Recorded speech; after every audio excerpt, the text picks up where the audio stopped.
ये घोड़ा ये मैदान आए, मैदान में देख लेते हैं, दूध का दूध पानी का पानी। बहुत तरक्की कर रही है। हम भी बहुत तरक्की कर गए हैं। कैसे? हाँ, एक एक घर के में एक एक बाप के 9 बच्चे। ये सारे इस्लामोफोबिक हैं, इस्लामोफोबिक हैं। सिर्फ पाकिस्तान के लिए होंगे फिर? पाकिस्तान के लिए नहीं है, मुसलमानों के लिए। इंडिया में क्या मुसलमानों को पूरे हक मिल रहे हैं? क्या नहीं मिल रहा, आप बताएं। एक कौम जो पहले से भिखारी है, 22 मरतबा वो गए IMF के पास। एक बार फिर से शहबाज शरीफ साहब ने कहा है कि हम एक बार फिर से IMF प्रोग्राम में जा रहे हैं क्योंकि हमारे पास पैसे नहीं है, पेट्रोल इतना महंगा होने जा रहा है। आपके ईरान के साथ ताल्लुकात ख़राब, आपके अफगानिस्तान के साथ ताल्लुकात ख़राब, आपकी इंडिया के साथ भी ताल्लुकात ख़राब। हमारे यहाँ पे दिन में 50 शादियाँ होती है, वहाँ पे 1000 से ज़्यादा शादी होती है। यहाँ पे लोगों की शादी नहीं हो रही है, यहाँ पे शादी नहीं हो रही है लोगों की। तारिक जमील के बयान लगाने पड़ते हैं जी, शादी कराओ बच्चों की। इसका चाइना का ये हुआ था मामला, तो उसके बाद से इंडिया ने अपने आप को काफ़ी मजबूत किया है। और आपने देखा कि इंडिया शुरू से पाकिस्तान पे भी यानी कि ये अटैक वगैरह करता रहा, और पाकिस्तान को भी इस हवाले से चाहिए कि अपने आप को मज़ीद ज़्यादा से ज़्यादा बेहतर करे, और जो हमारी आवाम है उसको चाहिए कि आर्मी को सपोर्ट करे। कितनी जगहों पर मुसलमानों को डिग्रेड किया जाता है just because of their religion. ऐसा है। India is a secular country, not a Muslim और Hindu country. Pakistan is a Muslim country कहने को, लेकिन यहाँ पर ना तो मुसलमानों को अपॉर्चुनिटीज मिलती हैं, ना तो माइनॉरिटीज को मिलती है। हालांकि हम तो चाहते हैं कि अखंड भारत बने, एक बड़ा सा भारत बने, पाकिस्तान को, बांग्लादेश को इंडिया में जम किया जाए दोबारा से। दोस्तों, इस वक्त पूरी दुनिया में भारत की चर्चा हो रही है, चाहे वो इलेक्शंस हो या फिर भारत की टेक्नोलॉजी। पर इसे भी ज्यादा चर्चा हो रही है भारत के डिफेंस एक्सपोर्ट की, क्योंकि भारत ने 2.2 बिलियन का डिफेंस एक्सपोर्ट किया है। ये बहुत बड़ी कामयाबी है भारत के लिए। इसके पहले भारत इंपोर्ट करने में सबसे ज्यादा आगे हुआ करता था, पर अब ऐसा देखने को नहीं मिलता। जब से मोदी जी ने मेक इन इंडिया पे प्रोमोट किया है, तब से लेकर सभी चीजें भारत में बनाई जा रही हैं, जिसकी वजह से भारत को दूसरे मुल्कों पे डिपेंड नहीं रहना पड़ता।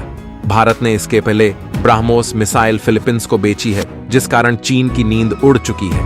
आज भारत खुद की टेक्नोलॉजी बना के दुनिया को हैरान कर रहा है। वैसे आप इस बारे में क्या सोचते हैं, हमें कमेंट बॉक्स में जरूर बताना, और वीडियो पसंद आए तो इसे लाइक करें और साथ में शेयर भी कर देना। ये घोड़ा ये मैदान आए, मैदान में देख लेते हैं, दूध का दूध पानी का पानी। बहुत तरक्की कर रही है। हम भी बहुत तरक्की कर गए हैं। कैसे? हाँ, एक एक घर के में एक एक बाप के 9 बच्चे। तरक्की नहीं कर गए, इससे बढ़कर कौन गए? सर, उन्होंने ये जो इंडिया और पाकिस्तान की वॉर्स हुई हैं, उससे इनको क्या, मेरे को नहीं समझ में आती क्या चीज़ है। जंगें जो हुई हैं पाकिस्तान और इंडिया की जो जंगें, उनसे इनको क्या हमारा इस्लाम क्या कहता है? क्या कहते हैं? सब्र का फल मीठा होता है, आज खा लो तो खट्टा है। हारे हैं हर वो, और कौन सा हर जंग हम हारे हैं ना। हारे हैं ना, कौन सा जंग हारे हैं? पाकिस्तान बनने के बाद 17 साल के बाद बच्चा अपने पाँव पे खड़ा हो सकता है? हो सकता है सर। कैसे खड़ा हो सकता है? नहीं, 17 साल के बाद अपने आप अच्छे बुरे का शऊर होता है? होता है? नहीं होता है। नहीं होता। अच्छा सर, मुझे नहीं पता। जो 17 साल के बाद उसने जंग कर दी पाकिस्तान, 1947 में पाकिस्तान बना है, 65 में उसने जंग कर दी। सर, वो तो इतना ज्यादा डेवलप हो चुका है इंडिया तो इतना अब करे ना, अब करके देखे। ये घोड़ा ये मैदान है, दूध का दूध पानी का पानी। सर, इंडिया तो बहुत आगे है हमसे। इधर वो तो 52 सूबे आगे तो होएगा ना। मोदी ने अपनी कंट्री के लिए क्या किया, आपको पता है? ऐसा मुझे कुछ नहीं पता, लेकिन एजुकेशन सिस्टम पर उसने बहुत काम किया है, मुझे इतना पता है। और नेबरिंग कंट्रीज के लिए आपने बोला कि वो नेबरिंग कंट्रीज के लिए अच्छे नहीं है। किस नेबरिंग कंट्री को धुतकारा है उन्होंने? धुतकारा नहीं, लेकिन उन्होंने अपनी कंट्री को सेफ रखा है, जिसकी वजह से नेबरिंग कंट्री को, जैसे हमारे पाकिस्तान में हम मोदी को नहीं करते क्योंकि उन्होंने उनकी पावर स्ट्रॉन्ग की है, और बस इस तरह। हम क्यों नहीं पसंद करते? वो तो अपनी कंट्री के लिए बहुत अच्छा काम करे, और नेबरिंग कंट्रीज के साथ बनती भी बहुत है उनकी, सिवाय हमारे। हमारी तो वैसे भी इंडिया के साथ नहीं बनती है ना, तो इसी वजह से कि मोदी ने अपनी कंट्री पे बहुत फोकस किया है, और हम एज अ यूँ भी समझ सकते हैं कि एज अ जेलसी यानी समझ गए, जेलसी फैक्टर है ये। हम समझ सकते हैं, जहाँ तक मेरी अकल में बात आती है। हम चाहते हैं हम तो डूबेंगे सनम, तुम्हें भी ले डूबेंगे, हम ये चाहते हैं। ऐसा हो सकता है। हम डूब रहे हैं तो अच्छा, मुझे ये बताएगा कि अगर हम पाकिस्तान की बात करते हैं, हमारी कंट्री में कोई नामवर शख्सियत आना पसंद क्यों नहीं करती है? मोहम्मद बिन सलमान ने पाकिस्तान आने से मना कर दिया, अपना ट्रिप कैंसिल कर दिया था जब G20 की मीटिंग थी। क्या वजह लगती है पाकिस्तान में नो वन इज इंटरेस्टेड? मुझे लगता है हमारी इमेज ऐसी बना दी गई है कि पाकिस्तान किसी को भी सेफ नहीं लगता है। किसने बनाई है? हमारे हुक्मरान ने, और शायद हमने खुद भी रूल्स फॉलो नहीं किए हैं। हर किसी के अपने रूल्स हैं और जिसकी वजह से अगर हर कोई अपनी अपनी डायरेक्शन में चलेगा तो ऐसा तो नहीं होगा। सेफ नहीं लगता, किस लिहाज से पाकिस्तान सेफ नहीं लगता? सेफ इन अ सेंस मतलब वो बाहर के मुल्क वाले लोग आकर क्या करेंगे यहाँ पे, वो किस फील्ड्स के ज़रिए आएंगे और उनका आगे काम क्या होगा, मेरा ख्याल है इसी वजह से। क्या दहशतगर्दी की वजह से आप कह रहे हो, ये जो मुल्क के हालात है उस वजह से कह रहे हो कि बिजली नहीं है, पानी नहीं है, गैस नहीं है, या जो हमारे यहाँ पर हालात है, इंस्टेबिलिटी है, उस वजह से कह रहे हो? अभी जितनी भी आपने बातें की वो सब आपने फोकस किया कि पाकिस्तान में ये सब की सब हाँ देखा जाए तो ऐसे ही है, सबकी सब चीज़ें जो हैं हमारे पाकिस्तान में इस चीज़ की कमी है। एक कौम जो पहले से भिखारी है, 22 मरतबा वो गए IMF के पास। एक बार फिर से शहबाज शरीफ साहब ने कहा है कि हम एक बार फिर से IMF प्रोग्राम में जा रहे हैं क्योंकि हमारे पास पैसे नहीं है, पेट्रोल इतना महंगा होने जा रहा है। आपकी ईरान के साथ ताल्लुकात ख़राब, आपके अफगानिस्तान के साथ ताल्लुकात ख़राब, आपकी इंडिया के साथ भी ताल्लुकात ख़राब। हालांकि हम तो चाहते हैं कि अखंड भारत बने, एक बड़ा सा भारत बने, पाकिस्तान को, बांग्लादेश को इंडिया में जम किया जाए दोबारा से, क्योंकि इंडिया हमारा बड़ा भाई है। उसको पता है कि ये छोटा भाई जो कि इसने जानबूझ के हमसे जुदाई हासिल कर ली, पार्टीशन ले लिया है, अब ये चाहता है कि अब मैं आपके साथ ट्रेड करूँ। चलो ट्रेड कर लेंगे, मसला कोई नहीं है। सबसे पहले रिजॉल्व करते हैं कश्मीर इशू। कश्मीर उनका है, वहाँ पर उनकी फौज तैनात है, वहाँ पर उनकी इदारे है। कश्मीर में पेट्रोल 80 रुपये लीटर है, पाकिस्तान में 300 रुपये लीटर है। अब कश्मीरी कहाँ मुफीद है? वो पाकिस्तान में रहे तो उनके लिए बेहतर है, या हमारे साथ रहे या हिंदुस्तान के साथ रहे? तो सबसे पहले हमने अपनी पॉलिसीज़ बनानी है। उनको पता है कि जो उनकी पॉलिसीज़ है वो खुद नहीं बनाते हैं। पाकिस्तान की इतनी हैसियत नहीं कि वो अपनी पॉलिसी खुद बना सके, चाहे वो चीन के साथ हो, चाहे वो ग्वादर मामले पर हो, चाहे वो अफगानिस्तान के साथ हो, तालिबान के साथ हो, या फिर ईरान के साथ हो। पाकिस्तान जो है ना खुद कुछ कर सकता है ना बोल सकता है, वो किसी और के बिहाफ पे, किसी और का स्टांस लेकर बात करता है। तो लाजिम बात है कि अगर इंडिया की जगह कोई भी मुल्क होगा वो लाजमन ये कहेगा कि हम किससे बात करें? आर्मी चीफ से बात करें? कौन है आपका मुल्क का बादशाह? कौन है? वज़ीर आज़म से बात करें? चीफ जस्टिस ऑफ पाकिस्तान से बात करें? कौन है आपका मुल्क का वज़ीर आज़म? कौन है? हैसियत किसकी है? पहले ये पता होना चाहिए कि किस इदारे के पास कौन से इख्तियारात है और कौन सा इदारा मुल्क को चला रहा है। बिल्कुल ऐसे इंडिया के प्राइम मिनिस्टर नरेंद्र मोदी ने भी यही बात की कि अगर हम पाकिस्तान के साथ बातचीत करना चाहते हैं, ताल्लुकात बेहतर करना चाहते हैं, तो पहले ये बताएं हम पाकिस्तान के किस बंदे के साथ बात करें, पाकिस्तान को चला कौन रहा है, अभी तक ये समझ नहीं आ रहा।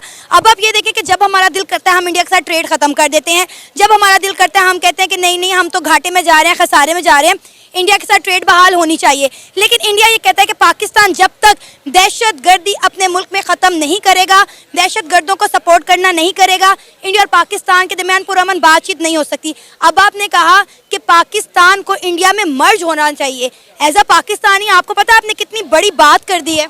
क्योंकि मुझे पता है, मैं समझता हूँ कि हमारी आबादी थी पहले, हिंदुओं से हम बहुत कम थे। अगर हम मिसाल के तौर पर मैं प्लस कर देता हूँ, 25 करोड़ आबादी हमारी है, 30 करोड़ मुसलमान वहाँ पर है, ये कितने में 55 करोड़ हो गए, और 20 करोड़ मुसलमान कहाँ पर है? बांग्लादेश में रहते हैं। ये तकरीबन हमारी आबादी बन गई 75 करोड़, और इंडिया में जो हिंदू है उनकी आबादी है 90 करोड़। अगर हम होते वहाँ पर तो हिंदुस्तान पर हमारा भी हक होता, हम दुनिया के सुपर पावर होते। ये सेकेंड वर्ल्ड वॉर के बाद जो 4 ताकतें थी उन्होंने अपनी मर्जी से दुनिया को डिज़ाइन किया है कि हमने दुनिया पर कैसे रोल करना है। वो कभी नहीं चाहेंगे कि एशिया के पास या उन लोगों के पास जिन पर हमने रोल किया था एक दौर में, वो एक दौर में फिर हम भी हुक्मरानी करेंगे। ये उनके लिए कभी भी टॉलरेबल नहीं था, वो बर्दाश्त नहीं कर सकते थे। के साथ राब्ता करेंगे ना, उसमें प्याज, आलू, टमाटर, अदरक, थोम, ये सारा कुछ मुनासिब रेट च पाकिस्तान च पहुंचेगा। आप मंडी में काम करते जी बिल्कुल, हम रोज़ मंडी में जाते हैं मैम।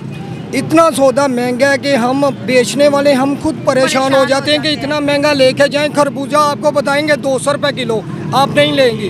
वो खरबूजा किधर से आ रहा है? सिंध से। अगर वही खरबूजा इंडिया से आए तो इस टाइम मैं इतना कहता हूँ कि 100 रुपये किलो होगा। क्या बात है। अगर प्याज इंडिया से आए तो कितने का मिलेगा? वो तकरीबन ज़्यादा, अगर ये बड़े जो लोग बैठे हुए हैं ना ऊपर, टैक्स लगा लें, ये वो बॉर्डर क्रॉस करना है, ठीक है, इधर अब 300-250 रुपये किलो है। अगर इंडिया से प्याज लेंगे ना ज़्यादा से ज़्यादा 80 रुपये किलो, 100 रुपये किलो। तो फिर इतना फायदा होगा तो सागदार साहब कह रहे हैं हम कोशिश कर रहे हैं। कोशिश क्या मैडम, अगर ये चाहें ना तो पाकिस्तान की, अगर ये गरीब आवाम के हालात चेंज करना चाहें तो इंडिया के साथ कंप्रोमाइज़ करें जैसे कि पहले था। हाँ, ये बड़ी अच्छी बात था। बिल्कुल। ये खुद नहीं चाहते कि पाकिस्तान की गरीब आदमी कुछ चेंज हो। अब मैं किसी दिन 2-3 हज़ार बचता है, किसी दिन 4-5 हज़ार नुकसान होता है, ठीक है, तो बेहतर तो नहीं ना हो रहा, नुकसान ही होना चाहिए। अच्छा, इस सागदार साहब कह रहे हैं कि कारोबारी लोग प्रेशर लगा रहे हैं कि इंडिया के साथ ताल्लुकात बेहतर करें। आप भी कारोबारी हैं, ऐसे क्या वजूहात आई हैं, ऐसी क्या मसाइल है कि हमारा कारोबारी बंदा गवर्नमेंट को उठा के कह रहा है कि बॉर्डर खोलो, हम तो बर्बाद हो रहे हैं? मैम बॉर्डर खोलने से ये होगा कि एक गरीब आवाम को चीज़ें सस्ती मिलेंगी, दूसरी बात जो तिजारत करेंगे ना उस साइड से लेके आएंगे उनको भी फायदा होगा। बिल्कुल। मगर ये है कि कम होगा। इंडिया को कम, पाकिस्तान को ज्यादा है। हाँ, ये अब ईरान से प्याज ले रहे हैं, सही बात है। ठीक है, कोयटे से प्याज ले रहे हैं, ठीक है, वो वाइट प्याज है, ये आवाम कहती है हांडी में गलता नहीं है। सुर्ख प्याज यूज करते हैं। हाँ। वाइट प्याज कोयटे का वो नहीं गलता, ठीक है। ईरान के पास जाते हैं, वहाँ से प्याज महंगे ही आना, कितना दूर है वो। ये वाघा बॉर्डर खोलें, वहाँ से प्याज की गाड़ियाँ अंदर लें, वहाँ 25 रुपए किलो है, इधर 80 रुपए करते हैं, 100 रुपए किलो करते हैं। अजी पता क्या है, हमारे पाकिस्तान से बढ़कर कोई चीज़ नहीं है बस। सर माशी लिहाज से तो ये बहुत पीछे है। कौन? पाकिस्तान है भी तो माचिस की डब्बी जितना। वो 52 सूबे, वो उसका एक सूबा, हमारा पूरा पाकिस्तान बराबर है। ये सारे इस्लामोफोबिक हैं, इस्लामोफोबिक हैं। सिर्फ पाकिस्तान के लिए होंगे फिर? पाकिस्तान के लिए नहीं है, मुसलमानों के लिए। इंडिया में क्या मुसलमानों को पूरे हक मिल रहे हैं? क्या नहीं मिल रहा, आप बताएं। कितनी जगहों पर मुसलमानों को डिग्रेड किया जाता है, उनको jobs opportunity just because of their religion. ऐसा है। India is a secular country, not a Muslim और Hindu country. Pakistan is a Muslim country कहने को, लेकिन यहाँ पर ना तो मुसलमानों को अपॉर्चुनिटीज मिलती हैं ना तो माइनॉरिटीज को मिलती है। अब वहाँ के मुसलमानों को देख ले, बड़े बड़े ओहदों पर फाइज है, वहाँ पर ये रिलीजन ये वो बाद में आता है, पहले वो इंडियंस है। तो जो तमाम पॉलिसीज है वो इंडियंस के लिए है, किसी मुस्लिम हिंदू सिख ईसाई के लिए नहीं है। नहीं है। मैं कह रही हूँ जो एक होता है ना इस्लामोफोबिक जो कॉन्सेप्ट होता है लोगों का, मैंने तो यही देखा है कि पाकिस्तानियों के लिए रिस्ट्रिक्शन है पूरी वर्ल्ड के अंदर, सऊदिया के लिए तो नहीं है, दुबई के लिए तो नहीं है, वहाँ के मुसलमानों की हमारे वाली सोच पे तो नहीं है। पाकिस्तान को क्या है, इस्लामी जमहूरिया पाकिस्तान इस्लाम से रिलेटेड है ना। तो वही कह रही हूँ, पाकिस्तानियों के लिए है ना, किसी और मुस्लिम कंट्री के लिए तो कोई रिस्ट्रिक्शन नहीं मैंने देखी। बिकॉज वो मुस्लिम कंट्री उनका वो पाकिस्तान, उसमें मुस्लिम्स हैं। लेकिन नाम क्या है? वो नाम के नहीं है, वहाँ पे मुस्लिम्स हैं, लेकिन जो कंट्री है वो इस्लाम को, ये वाली कंट्री रिप्रेजेंट कर रही है जो कि इस्लाम के नाम पे बनी है। तो कर रहे हैं हम रिप्रेजेंट नहीं कर रहे हैं, रिप्रेजेंट सब नहीं है, लेकिन हम ये कंट्री का नाम तो हम मुसलमानों को रिप्रेजेंट कर रहा है ना, तो यही है। अब जब इस्लामोफोबिया बहुत है। इस्लामोफोबिया सिर्फ पाकिस्तान के लिए है, फिर मेरे ख्याल से हमारी हरकतें भी तो दुरुस्त नहीं है, सिर्फ पाकिस्तानियों की मैं बात कर रही हूँ। सऊदिया खुद कहते हैं कि पाकिस्तान ने मुसलमानों का नाम खराब किया है, अब बताएं तो क्या सऊदिया में भी इस्लामोफोबिया है? इस्लामोफोबिया नहीं है, पर सऊदिया के अपने हालात कौन से ठीक है। कर्जा मांगते हैं उनसे, मांगते हैं, लेकिन जब मुसलमानों को उनकी ज़रूरत पड़ रही है वो मदद कर रहे हैं। हम कर रहे हैं। हम तो उनकी क्यों वो इसलिए हमारी करें क्योंकि हम उनकी जी कर रहे हैं, जी हुजूरी कर रहे हैं हम उनकी।